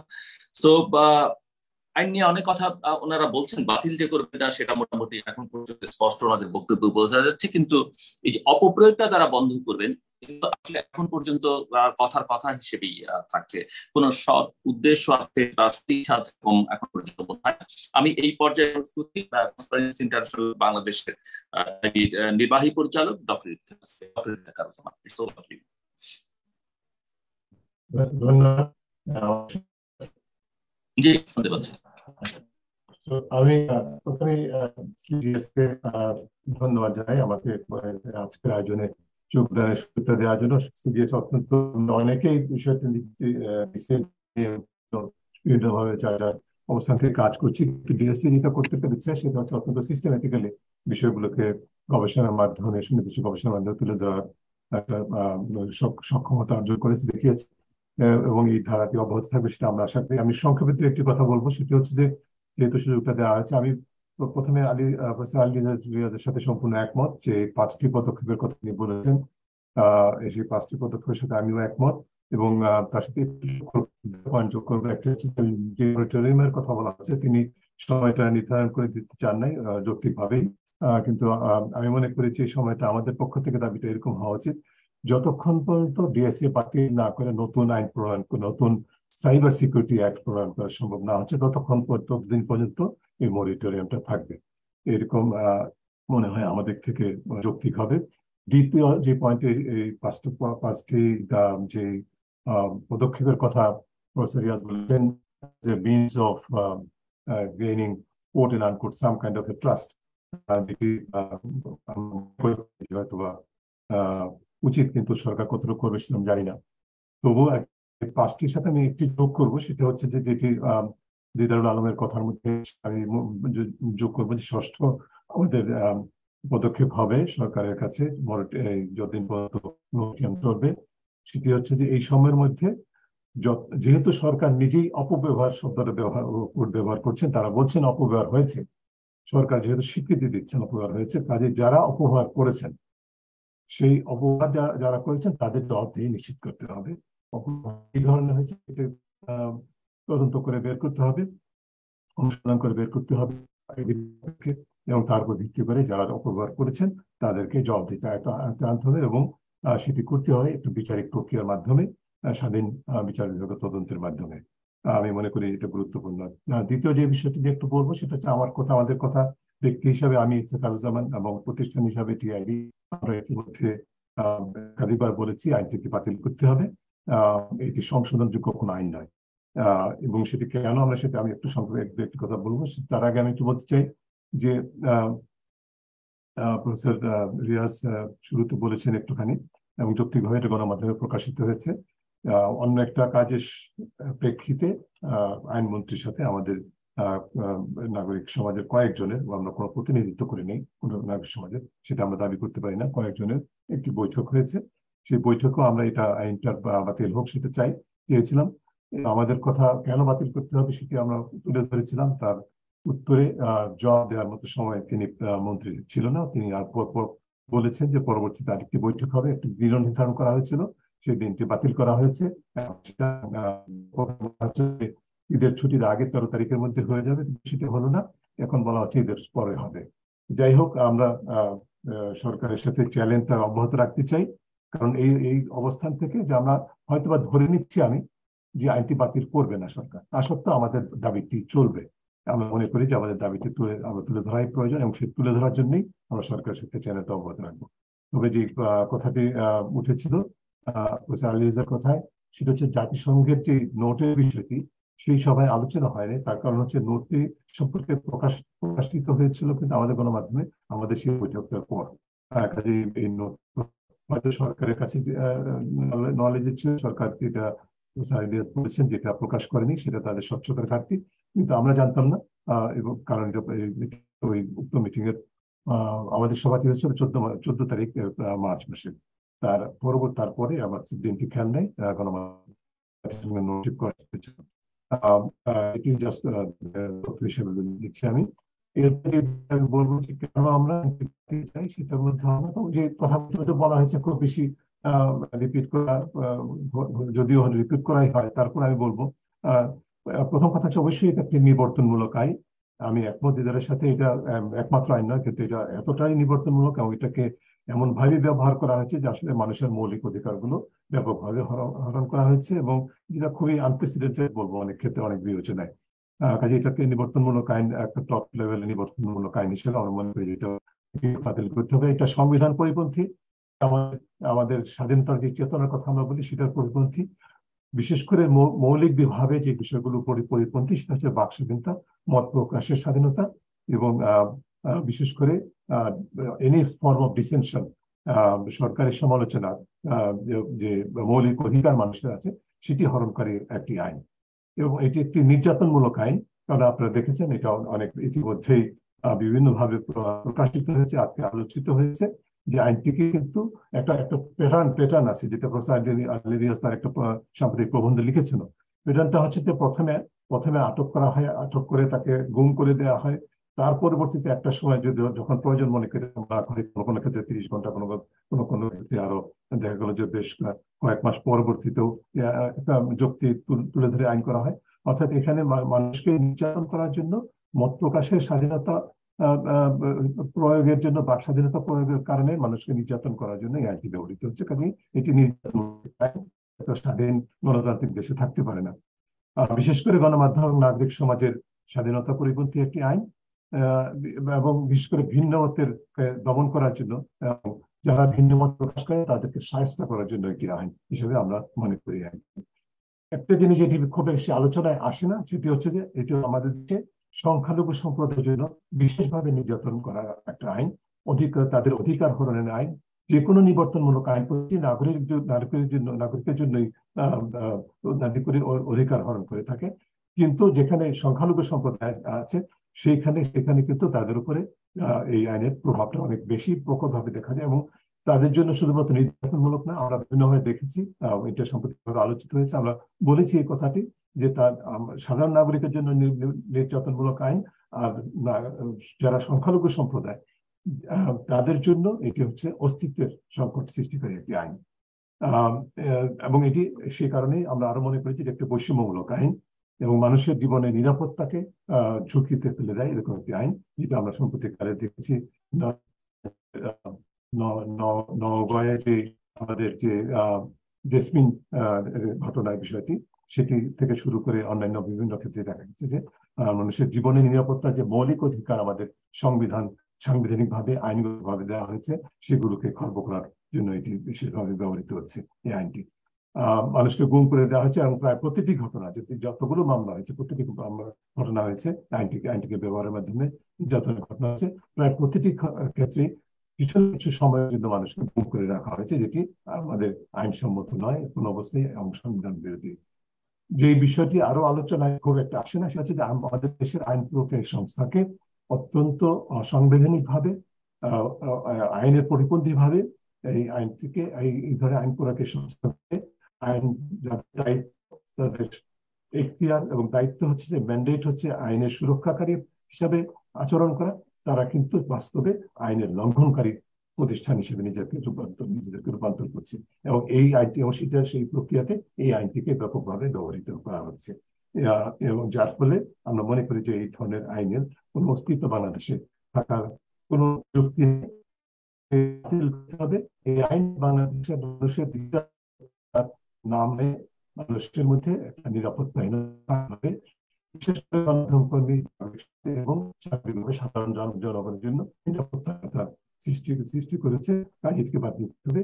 লাস্ট পয়েন্ট হচ্ছে আমি যেটা বাংলাদেশকে ডিজিটাল নিরাপত্তার কথাটা কিন্তু আসলে সঠিক নয়, যেহেতু যে আইনের দরকার সেটা হচ্ছে সাইবার সিকিউরিটি আইন, ডিজিটাল মাধ্যমগুলোর নিরাপত্তা নিশ্চিত করার জন্য আইন। ডিজিটাল মাধ্যম ব্যবহার করে মত প্রকাশের স্বাধীনতা খর্ব করার আইন এটি হওয়ার কথা নয়, এটি আইনের আমাদের দরকার নাই। যেটা দরকার হচ্ছে ডিজিটাল ডিভাইসগুলোকে নিরাপত্তা, ডিজিটাল ডিভাইসে অনধিকার অনুপ্রবেশের নিরাপত্তা পরিপন্থী অবস্থান সৃষ্টি করার জন্য যে আইনের দরকার, যেটাকে বিশ্বব্যাপী সাইবার সিকিউরিটি অ্যাক্ট বলা হয়, আমাদের দেশেও সেই ধরনের আইনের দরকার আছে বলে আমরা মনে করি। কাজেই মূল কথা এটি বলে আবার রিপিট করে শেষ করবো। আমি মনে করি যে বাংলাদেশে ডিজিটাল সিকিউরিটি আইনের কোনো অস্তিত্ব থাকা উচিত নয়, থাকতে পারে না। আমরা এটা চালিয়ে যাব, যদিও সরকার সেটাকে গ্রহণ নাও করে, তারপর আমরা এটা বলবো এবং এটাকে রহিত করে বাতিল করে এটাকে আমরা মনে করি যে সাইবার সিকিউরিটি অ্যাক্ট এটা প্রণয়ন করা দরকার। সবাইকে ধন্যবাদ। অনেক অনেক ধন্যবাদ ডক্টর ইফতেখারুজ্জামান আপনার মূল্যবান মতামতের জন্য। এবং এটি আসলে শেষ কথা এবং মূল কথা যে এই আইনটি আসলে বাতিল করে 2023 সাল মূলত নির্বাচন 23 ডিসেম্বরে কিংবা 24 জানুয়ারিতে দ্বাদশ জাতীয় সংসদ নির্বাচন কথা। বাংলাদেশের নির্বাচন নিয়ে নানা রকমের প্রশ্ন রয়েছে, উদ্বেগ উদ্ঘাটন রয়েছে, নির্বাচন আদৌ হবে কিনা সেই প্রশ্ন রয়েছে। বলে সেটা কি ধরনের নির্বাচন? মানুষ 2014 বা 2018 মতো নির্বাচন দেখতে চায় না। মানুষ, বাংলাদেশের নাগরিকরা তাদের ভোটের অধিকার দেখতে চায়, তারা তাদের ভোট দেবার অধিকার প্রতিষ্ঠা করতে চায় এবং সেজন্য এটা অবাধ, সুষ্ঠু, গ্রহণযোগ্য, অংশগ্রহণমূলক নির্বাচন বাংলাদেশের মানুষের প্রত্যাশা। শুধু বাংলাদেশ নয়, বাংলাদেশের বাইরের থেকে দুনিয়ায় এখন আসলে বিশেষ বাংলাদেশের উন্নয়ন সহযোগী যারা, তারা বাংলাদেশে একটি অবাধ, সুষ্ঠু, গ্রহণযোগ্য নির্বাচন দেখতে চায়। এটা তারা বারবার নানাভাবে জানান দিচ্ছেন। দেশের যারা ডিপ্লোম্যাট হিসেবে বিদেশি ডিপ্লোম্যাটরা কাজ করছেন, অ্যাম্বাসাডাররা, তারা বলছেন। দেশের বাইরে থেকে যেসব ডেলিগেটস আসছেন তারা বলছেন। সম্প্রতি বাংলাদেশের পররাষ্ট্রমন্ত্রী গিয়েছিলেন ওয়াশিংটনে, সেখানে মার্কিন পররাষ্ট্রমন্ত্রী বলেছেন যে গোটা পৃথিবী, যুক্তরাষ্ট্র সহ তারা বাংলাদেশের আগামী নির্বাচনের দিকে তাকিয়ে আছে, যে এই নির্বাচনটি যেন অবাধ, সুষ্ঠু, গ্রহণযোগ্য হয়। কিন্তু ডিজিটাল সিকিউরিটি অ্যাক্টের মতো একটা আইন রেখে অন্য সব প্রসঙ্গে যদি আমি বাদও দিই, একটি অবাধ, সুষ্ঠু, গ্রহণযোগ্য নির্বাচন হওয়া সম্ভব কিনা? কারণ আমরা এই আইনের প্রয়োগ বলি, অপপ্রয়োগ বলি, যাই বা বলি না কেন, ব্যবহারটা বাড়তে শুরু করেছে। সেটি সংবাদ মাধ্যমের উপরে এবং অন্যান্য ভাবেও আমরা দেখছি যে মামলা ক্রমশ বেড়েই চলেছে। এবং তার বাইরেও আমরা জানি যে আরো বেশ কয়েকটি আইন, ডাটা প্রোটেকশন ল সহ আরো বেশ কয়েকটি আইন আছে যেগুলো মানুষের চিন্তার স্বাধীনতাকে, বাক স্বাধীনতাকে, মৌলিক অধিকারকে নানাভাবে খর্ব করবে। তো সেই অবস্থায় একটি অবাধ, সুষ্ঠু, গ্রহণযোগ্য নির্বাচন আমরা প্রত্যাশা করতে পারি না। এবং এই আইন আসলে এই ধরনের নির্বাচনকে কতটা বাধাগ্রস্ত করবে, এইসব বিষয় নিয়ে আমি শুনতে চাইবো প্রাক্তন নির্বাচন কমিশনার, অবসরপ্রাপ্ত brigadier general doctor M Shakhawat হোসেনের কাছে। ডক্টর শাখাওয়াত হোসেন। ধন্যবাদ। আমাকে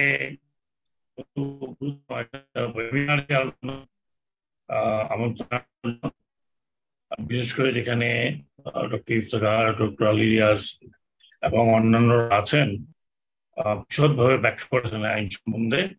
এবং এই শাখাওয়াত হোসেন, আপনার ভিডিওটা কি অন আছে? আমি দেখতে পাচ্ছি। হ্যাঁ, ভিডিও অন আছে, অডিও অন। আমাকে শুনতে পাচ্ছি, দেখতে পাচ্ছি, কোনো অসুবিধা নেই। যেটা বলছিলাম যে এখানে যারা উপস্থিত আছেন, ডক্টর আলী রিয়াজ, ইফতেখারুজ্জামান, তাদের কথা ব্যক্ত করেছেন। মিস্টার দিদার বক্তব্যে তিনি অনেক বিশদ ব্যাখ্যা দিয়েছেন। তো এই ওয়েবিনারে অত্যন্ত ইম্পর্টেন্ট ওয়েবিনার, তো কোনো সন্দেহ নেই। সিজিএস আমাকে এখানে ইনভাইট করেছে, সেজন্য আমি অনেক অনেক অনেক ধন্যবাদ জানাচ্ছি। আমি ব্যক্তিগতভাবে যে ব্যক্তিটাকে এখন খুব মিস করছি, যার দরকার ছিল খুব বেশি, ডক্টর জাফরুল্লাহ, যার সাথে আমার মৃত্যুর মাসখানেক আগে দেখা হয়েছিল এবং এই ধরনের কথাবার্তা ওনার সাথে আমার হয়েছিল অল্প স্বল্প সময়ের জন্য। তো যাই হোক, যেটা আপনি আমাকে যে প্রশ্নটা করেছেন, একটা ভালো নির্বাচন আমাদের পররাষ্ট্রমন্ত্রী ওয়াশিংটন ডিসিতে গিয়েও বলে আসছে যে আমাদের রন্ধ্রে রন্ধ্রে ডেমোক্রেসি, আমাদের রন্ধ্রে রন্ধ্রে সুষ্ঠু নির্বাচন, এবং বাংলাদেশের লোক সুষ্ঠু নির্বাচন চায়। সরকার প্রধান থেকে শুরু করে সবাই বলছেন যে সুষ্ঠু নির্বাচন আগামীতে হবে, এবং অ্যাসুরেন্স তার বিভিন্ন দেশকে দিচ্ছেন। কেন দিচ্ছেন আমি জানি না, এই অ্যাসুরেন্স কেন দিতে হবে। তো কেন দিতে হবে এটা তো অত্যন্ত পরিষ্কার।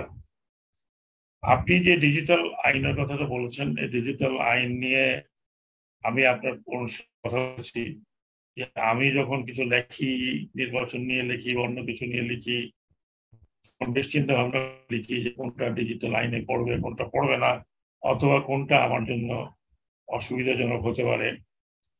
প্রথম কথা বলে রাখি সাহেব, আমি কিন্তু ইচ্ছা করে ফেসবুক আমি ওপেনই করি নাই।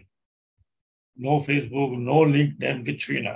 হ্যাঁ, এটা আমি এই কারণে বলছি যে আমাকে অনেকেই বলে, আমার বন্ধু বান্ধব সবাই বলেন, যার সাথে দেখা হয়, স্যার আপনার ফেসবুক আছে?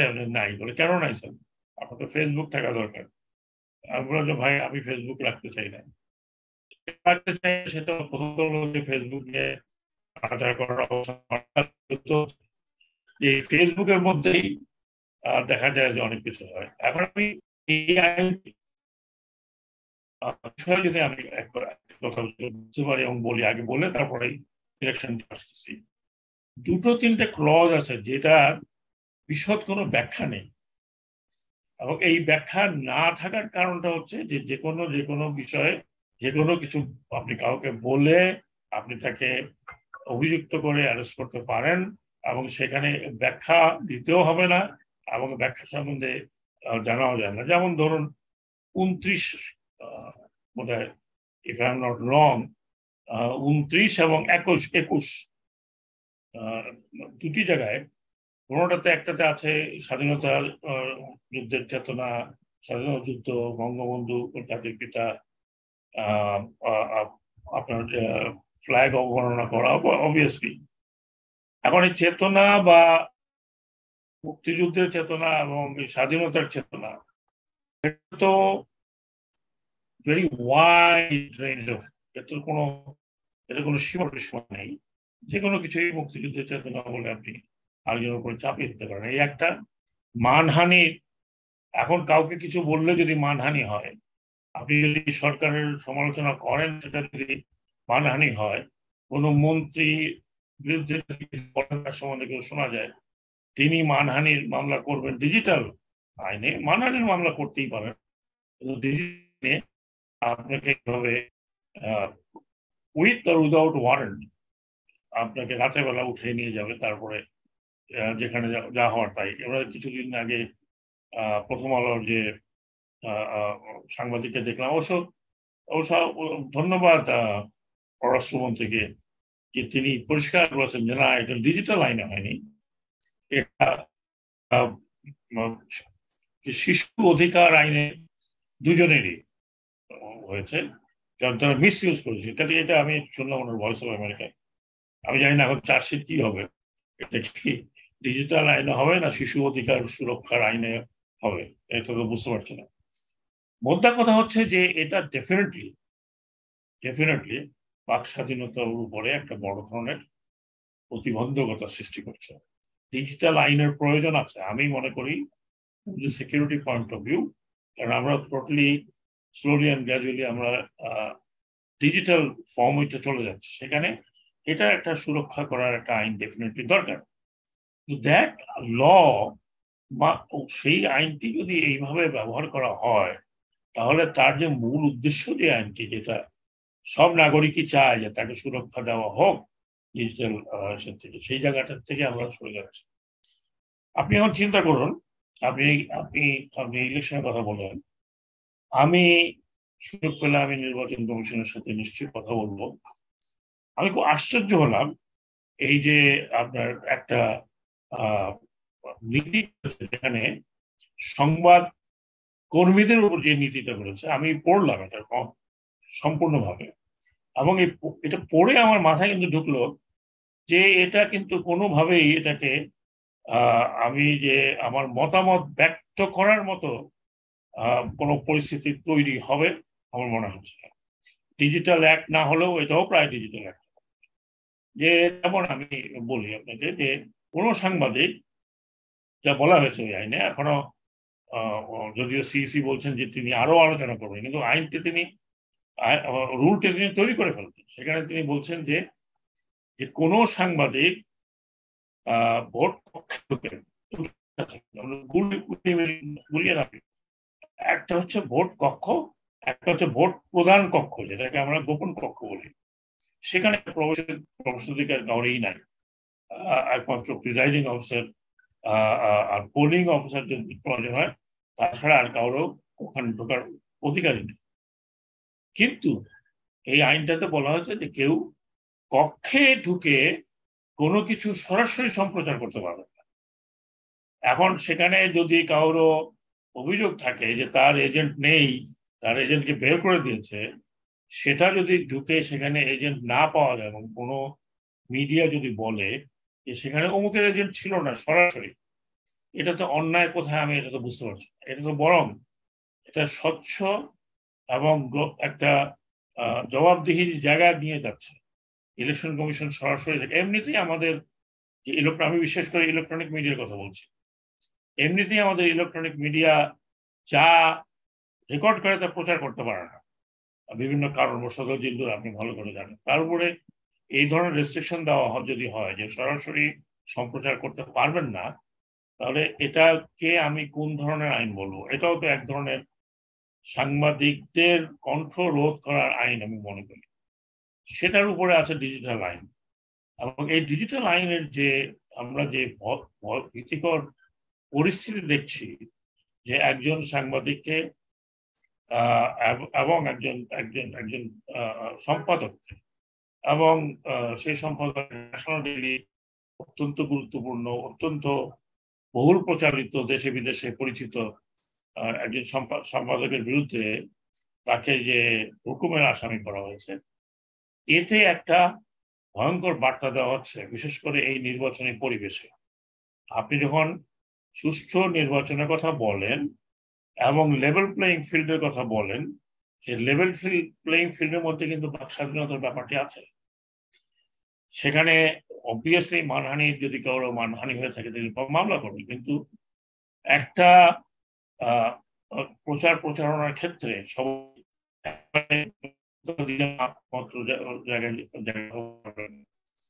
আমি মনে করি এই ডিজিটাল অ্যাক্টের অপপ্রয়োগ যেভাবে বছর আগে যে একটা এনভায়রনমেন্ট তৈরি করা হয়েছে, আপনি নিজেই বলেছেন যে আমরা আজকে কথা বললাম যুদ্ধে যায় কিনা আমরা জানি না, তো সেই জায়গাতে নির্বাচনী পরিবেশ কিন্তু তৈরি করা অত্যন্ত ডিফিকাল্ট হবে ইলেকশন কমিশনের পক্ষে। সরকারের কথা আমি বাদই দিলাম, কারণ নির্বাচন হয়তো এই সরকারের যেভাবে কনস্টিটিউশন আছে এখানেই হবে। নির্বাচন কমিশনের যে আইন প্রয়োগ, সেটা সম্পূর্ণভাবে নেগেট হবে যদি ইলেকশন কমিশন এই এলাকাটিতে তারা কোনো অ্যাকশন নিতে না পারে। এবং এই নির্বাচন কেমন হবে সেটা তো এখন বলা যাচ্ছে না, কিভাবে হবে সেটাও এখন বলা যাচ্ছে না, কোন মডেলে হবে সেটাও এখন বলা যাচ্ছে না। কাজেই এই ডিজিটাল আইনের একটা খড়গ মাথায় রেখে আপনি যে প্রচার বিশেষ করে যে যদি অপোজিশন বা সরকার বিরোধীরা জয়েন করে, তাহলে সেখানে তাদের উপরে একটা খড়গ ঝুলতে থাকে। আরেকটি কথা আমি বলতে চাই, আমি এখনো I am not very sure, Zillur আপনি আমাকে ক্লিয়ার করবেন, এ পর্যন্ত কতগুলো পলিটিক্যাল পার্টি বলেছে যে তারা যদি ক্ষমতায় আসে বা তাদের যদি কিছু করার থাকে তাহলে এই আইনটি বাতিল করে নতুন ভাবে আইন করবেন? আমি জানি না, কারণ আজকে এই আইনগুলো যেভাবে প্রয়োগ হচ্ছে এইভাবে যদি থাকে, কোনো না কোনো দিন হয়তো যখন অন্য কোনো সরকার আসবে তখন তারাও এটা প্রয়োগ করবে। আমরা এই এমার্জেন্সি অ্যাক্টের মধ্যে দেখছি, এটা তো আমরা এমার্জেন্সি অ্যাক্টের মধ্যে দেখছি, সরকারি কর্মকর্তা কর্মচারীকে উইদাউট এনি রিজন রিটায়ারমেন্ট পাঠানোর যে আইনটি আছে কালো, এটাও একটা কালো আইন। 25 বছর পূর্তি হলে গভর্নমেন্ট পাঠাতে পারে উইদাউট গিভিং এনি রিজন। এই আইনগুলো গণতান্ত্রিক দেশের জন্য নয়, এবং এই আইনগুলো কোনোভাবেই নাগরিক সহায়ক নয়, এবং এই আইনগুলো আমার মনে হয় যে কিছু কিছু আইন বাতিল করতে হবে, কিছু কিছু আইনকে রিকাস্ট করতে হবে। প্রকৃতপক্ষে ডিজিটাল সিকিউরিটি হয় এই ধরনের আইন তৈরি করতে হবে আমি মনে করি। আদারওয়াইজ আমি মনে করি যে একটা ডিজিটাল সিকিউরিটি প্রয়োজন আছে দেশের সিকিউরিটির স্বার্থে, that should not be misused. আর এখন যখন মাননীয় মন্ত্রী মহোদয় বলছে যে এটা বাতিল করা যাবে না, বাতিল হবে না, আমার মনে হচ্ছে যে এই নির্বাচনের আগে এইটাতে কোন রকম সরকার বা সরকারের কিছু করার ইচ্ছা আছে কিনা আমার যথেষ্ট সন্দেহ আছে। এটা এরকমই থাকবে। নির্বাচন কিভাবে হবে, নির্বাচন হলে কি হবে, তারপরে কি হবে, সেগুলো তো অনেক বড় প্রশ্ন রয়েই গেছে। ধন্যবাদ। ধন্যবাদ ব্রিগেডিয়ার সাখাওয়াত হোসেন। আমি কিছুক্ষণের জন্য, জাস্ট মিনিট 5-এর জন্য সাংবাদিকদের জন্য একটু ফ্লোরটা ওপেন করতে চাই। যদি সাংবাদিকদের বন্ধুদের মধ্য থেকে কারো কোনো প্রশ্ন থাকে এবং বিশেষ কারো আমাদের নির্ধারিত আলোচনার কারো কাছে কোনো বিশেষ প্রশ্ন থাকে, আপনারা করতে পারেন।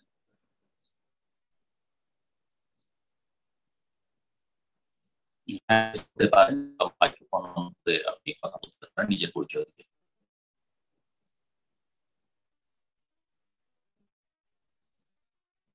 কারো কোনো প্রশ্ন আছে সাংবাদিকদের?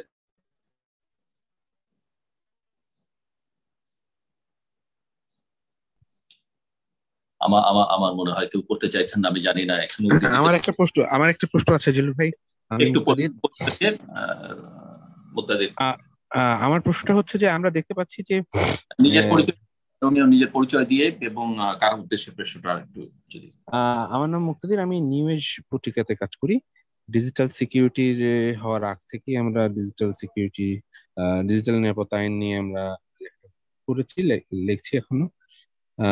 আমাদের কাছে যেটা মনে হয়েছে যে যেহেতু আইন শৃঙ্খলা বাহিনী অফলাইনের যে প্রোটেস্ট গুলো সেগুলো কম বেশি নিয়ন্ত্রণের আনে, কিন্তু ডিজিটাল একটা ভীষণ সংখ্যক স্পেস ক্রিয়েট হয়েছে, সেখানে যে প্রতিবাদ হচ্ছে সেইটাকে নিবর্তন মূলক আইন দিয়ে সংরক্ষণ করার চেষ্টা করছে।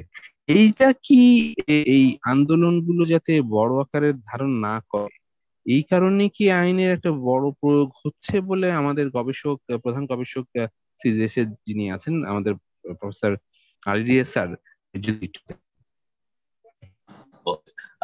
আর কার কোনো প্রশ্ন আছে? ধন্যবাদ। আর কেউ প্রশ্ন করবেন সাংবাদিক বন্ধুদের মধ্যে থেকে?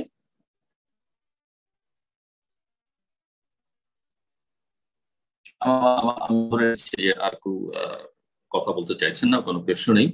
প্রফেসর আলী রিয়াজ, আপনার কাছে মুক্তাদির রশিদ রোমিওর প্রশ্ন এবং সেই সঙ্গে অন্যান্য আলোচকদের বক্তব্য আপনি শুনলেন, সো আলোচনার ইতি টানবার জন্য অনুরোধ করছি প্রফেসর আলী রিয়াজ। মুক্তাদির রশিদ প্রশ্নটা করেছেন, প্রকৃতপক্ষে যেটা হয়েছে আপনি খেয়াল করলে দেখবেন যে এই আইনটা যখন করা হয় তার কতগুলি কনটেক্সট আছে। 2018 সালে এই আইনটা করা হয়, ঠিক নির্বাচনের আগে। কারণটা কি? কারণটা হচ্ছে যে কোনো না কোনো ভাবে মত প্রকাশের অধিকারগুলোকে এতটাই নিয়ন্ত্রিত করে দেওয়া যাবে যাতে করে সরকারের পক্ষ থেকে ক্ষমতাসীনরা যে নির্বাচন করবেন সেটাকে প্রশ্ন করা না দেয়। এর আগের সংশোধনীটা কবে হয়েছিল আইসিটি? সেটা হচ্ছে 2013 সাল, ঠিক নির্বাচনের আগে, তাই তো? এগুলি হচ্ছে একটা কনটেক্সট। দ্বিতীয় কনটেক্সট যেটা আপনি বলেছেন, 2011 সালের পর, বিশেষ করে সংবিধানের 85 সংশোধনের পর থেকে আমরা যেটা দেখতে পাচ্ছি সেটা হচ্ছে যে বাংলাদেশের ক্ষমতা কাঠামোতে একটা বড় রকমের পরিবর্তন ঘটেছে এবং ক্ষমতাসীন আওয়ামী লীগ যেটা নির্ধারণ করতে পেরেছে যে আগামী নির্বাচনগুলো তারা তাদের মতো করে করতে পারবেন, এবং তারা তাদের মতো নির্বাচন করবেন কিসের জন্য? ক্ষমতায় অব্যাহতভাবে থাকার জন্য। সেটা বাস্তবায়ন করতে গিয়ে তারা বিভিন্ন পথ পদ্ধতি গ্রহণ করেছেন। তার মধ্যে ডিজিটাল সিকিউরিটি অ্যাক্ট হচ্ছে সাইবার স্পেসটা নিয়ন্ত্রণ করা। এর বাইরে যেগুলো হচ্ছে সেগুলোর মধ্যে আছে এক্সট্রা জুডিশিয়াল কিলিং, আছে এনফোর্সড ডিসঅ্যাপিয়ারেন্স। রাজনৈতিকভাবে সভা সমাবেশের উপর বড় রকমের নিয়ন্ত্রণ প্রতিষ্ঠা করার পর আমরা যেটা দেখতে পাই সেটা হচ্ছে যে সমস্ত রকম কথা বলার জায়গা বন্ধ করে দেওয়ার চেষ্টা হচ্ছে। আর গণমাধ্যমগুলোর উপর বিভিন্নভাবে নিয়ন্ত্রণ আরোপ করা গেছে, সেটা ধরুন ক্ষমতাসীনদের ওনারশিপের প্যাটার্নের কারণে, অর্থাৎ ক্ষমতাসীনদের কাছে ধারের লোকজনের হাতে অধিকাংশ ইলেকট্রনিক মিডিয়ার নিয়ন্ত্রণ চলে যাওয়ার কারণে। এটা অকস্মাৎ যায়নি, পরিকল্পিতভাবে। তো এটা হচ্ছে একটা দিক। 2 নম্বর ব্যাপার হচ্ছে যে আপনি দেখবেন যে বিভিন্ন রকম এক্সট্রা লিগাল মেজার্স নেওয়া হয়েছে গণমাধ্যম নিয়ন্ত্রণের ক্ষেত্রে। এগুলো আপনারা জানেন আমার চেয়ে ভালো। এক্সট্রা লিগাল মেজার্স গুলোর পরে যেটা হয়েছে যে মেইন স্ট্রিম মিডিয়া রকম নিয়ন্ত্রণের মধ্যে চলে যাওয়ার ফলে এই সাইবার স্পেসটা কন্ট্রোল আরো যত স্ট্রিক্টলি কন্ট্রোল করা যায়, তার জন্যই এই ডিজিটাল সিকিউরিটি অ্যাক্ট। তো জাস্ট আমি একটু ইন্টারপ্রেট করে আরো কিছু প্রশ্ন, যেমন সিজিএস এর রিসার্চ ইন্টার্ন জুলিয়ান রাফা, উনি জানতে চাইছেন যে ডাটা প্রোটেকশন অর্ডিন্যান্সের মতো আরো কিছু ডাটা প্রোটেকশন লর মতো আরো কিছু আইন আসছে, যেগুলো ডিএস এর এক্সটেনশন হিসেবে আপনি আপনারা দেখেন কিনা, এবং ডিএসসি যদি বাতিল না করা হয় তাহলে ওগুলোকে বন্ধ করার আর কোনো পথ থাকছে কিনা। আবার এর বাইরেও আরো কেউ নানান সময় যখন আমরা ডিএসসি নিয়ে আলোচনা করি, প্রশ্ন তুলবার চেষ্টা করেন, রোমিও স্মরণ করিয়ে দিয়েছেন যে 2006 ইলেকশনের আগে আইসিটি অ্যাক্ট বিএনপি করেছিল। তো সেটাকে কিভাবে দেখা, এবং এই আলোচনাটা এখন অনেক বেশি সামনে আনা হচ্ছে। 2006 সালের আইন তৈরি করা হয়েছিল, এটা ঠিক, এবং সেটার উদ্দেশ্য যে রাজনৈতিকভাবে বিএনপির খুব সৎ উদ্দেশ্য প্রণোদিত ছিল আমি তা মনে করি না। কিন্তু আপনি খেয়াল করে দেখবেন যে 2006 সালের আইনের মধ্যে কতগুলো সেফগার্ড ছিল কিন্তু। হ্যাঁ, যেমন ধরেন পুলিশ চাইলেই কাউকে আটক করতে পারত না, সেটা সেফগার্ড ছিল। 2006 থেকে 13 পর্যন্ত আসলে এই আইনে আওতায় আটকের সংখ্যা, মামলার সংখ্যা এবং কনভিকশনের সংখ্যা অত্যন্ত কম। 2013 সালে আপনার 57 ধারার পরিবর্তনের পরে এর মামলার পরিমাণগুলো বাড়তে শুরু করে, সেটা চলে যায়। কোন 2006 সালে করা ডিজিটাল সিকিউরিটি অ্যাক্ট সেটাও সমর্থনযোগ্য নয়। 2013 সালে সংশোধনীয় আরো ভয়াবহ পরিস্থিতি তৈরি করেছে। এখন তারপরে আমরা ডিএসএ দেখতে পেলাম 2018 সালে। এখন ডেটা প্রোটেকশন অ্যাক্ট এবং অন্য যেই সব মিলে যে 3টে আইন আছে, আমার মাঝে মধ্যে শঙ্কা হয়, যে শঙ্কাটার কথা যিনি প্রশ্ন করেছেন সে প্রশ্নটার দিকে ইঙ্গিত করেছেন। সেটা হচ্ছে, ধরা যাক যদি এই আইনগুলি করা যায়, অ্যাক্ট এবং সমস্ত কি বাই ডিফল্ট বা সে ডিএসএ ইনএফেক্টিভ হয়ে যাবে এবং সেটা সরকার বাতিল করে দিয়ে একটা কৃতিত্ব নেওয়ার চেষ্টা করবেন? এটা হতে পারে, সেই সম্ভাবনা আছে, কিন্তু তাতে করে আসলে খড়গটা একটু কাছে আসবে, মানে মাথার উপর যে ডেমোক্রেসির সোর্টটা ঝুলছে সেটা আরো কাছে আসবে, দূরে যাবে না। পরিস্থিতির আরো আসলে অবনতি ঘটবে। আমরা প্রত্যেকেই কম বেশি, যেটা ব্রিগেডিয়ার শাখাওয়াত এবং ইফতেখার ভাই সবাই বলেছেন, সেটা হচ্ছে আমরা ধরে নিচ্ছি যে ডিএসএ সরকার বাতিল করবেন। এটা হচ্ছে বাস্তব, করতে খুব প্র্যাগম্যাটিক এম্পেরিক্যাল বিষয়। কিন্তু বাতিল না করলেও কিন্তু অব্যাহত রাখা দরকার সরকারের উপর, কারণ আইনটা বাই ডেফিনেশন, যেটা ইফতেখার ভাই আমাদেরকে স্মরণ করিয়ে দিয়েছেন, বাই ডেফিনেশন এইটা ফান্ডামেন্টালি ফ্লড এবং contrary to Bangladesh constitution and Bangladesh commitment to international, যে সমস্ত চুক্তিগুলি আমরা দেখেছি বাংলাদেশ স্বাক্ষর করেছে তার সঙ্গে ফান্ডামেন্টাল রাইটস এর বিরুদ্ধে। তাতে কতজন আটক হলো না হলো সেটা গুরুত্বপূর্ণ, প্রত্যেকটা কেসই গুরুত্বপূর্ণ, কিন্তু তার চেয়েও বড় জিনিস সেটা ফান্ডামেন্টালি ফ্লড।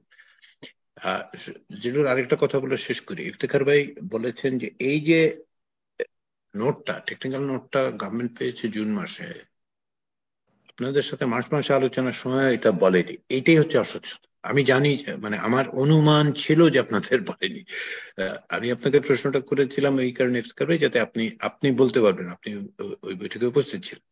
দেখুন, বাংলাদেশে এত আলোচনা হচ্ছে, এত লোক আটক হচ্ছে, মানে মোশতাক মারা গেছেন, টর্চারের ঘটনা ঘটেছে বলে অভিযোগ আছে। আমরা দেখেছি যে ধরে নিয়ে গুম করে দেওয়ার প্রবণতা আছে।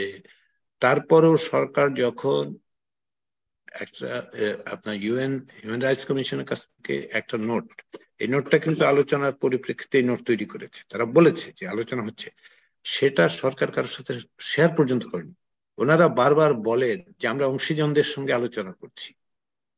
কার সাথে আলোচনা করছেন আপনি? একটা নোট এসছে 6 মাস ধরে আপনাদের হাতে, 6 মাস কি, এখন 9 মাস আসলে। মার্চ মাসে আপনারা যখন গেছেন ইফতেখার ভাই, তখন 9 মাস হলে কতটা অস্বচ্ছ হবে, কতদূর অস্বচ্ছতা থাকলে, কতটা জবাবদিহিতার ব্যাপারে কমপ্লিট ডিসরিগার্ড থাকলে এই নোটটা শেয়ার করা হয় না। এইটাই বাই ইটসেলফ প্রমাণ করে যে সরকার আসলে এই আইন দিয়ে কি করতে চায়। সেজন্য আমি যে শব্দ বলেছি তার মধ্যে একটা জিনিস হচ্ছে, এত আপনি বলছেন অপপ্রয়োগ হচ্ছে, তাহলে প্রয়োগগুলি দেখান আমাদেরকে, সব মিলে একটা তালিকা দিন, কে কি অবস্থা আছে বলেন। এই হিসাবটা আপনার কাছে আছে। এখন সরকার যদি বলেছেন এই হিসাব আমার কাছে নাই, তাহলে তো আরো ভয়াবহ পরিস্থিতি। সরকারই জানেন না যে আসলে কতগুলি মামলা কার বিরুদ্ধে, কেন, কোথায়, কিভাবে হয়েছে, কয়জন দিদার মানে এই পরিস্থিতিতে পড়েছে, এবং কতজন কাদিজাতুল কুবরা আটক আছে আমরা জানি না। তো ভয়াবহ জিনিস। একটা দেশ সেই জায়গায় এইরকম পরিস্থিতি অব্যাহত থাকতে পারে কি পারে না?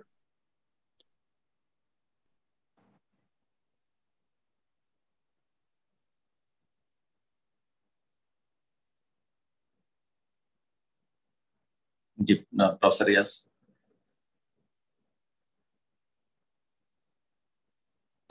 ধন্যবাদ। আমি আমি ওইখানেই শেষ করতে চাই আর কি, এইভাবে এটা তো হতে পারে না। এই অবস্থা তো, এটা একটা দেশের জন্য আমরা কোনো অবস্থায় মনে করতে পারি না যে এইভাবে চলতে পারে।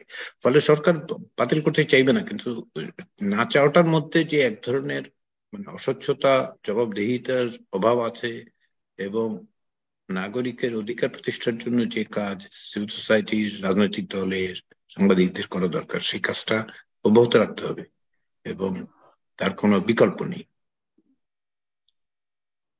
অনেক ধন্যবাদ প্রফেসর আলী রিয়াজ। আইনের প্রয়োগ অপপ্রয়োগ হচ্ছে, এখানে বোধহয় রোমিও বোধহয় আরেক প্রশ্ন করছেন, আমি জাস্ট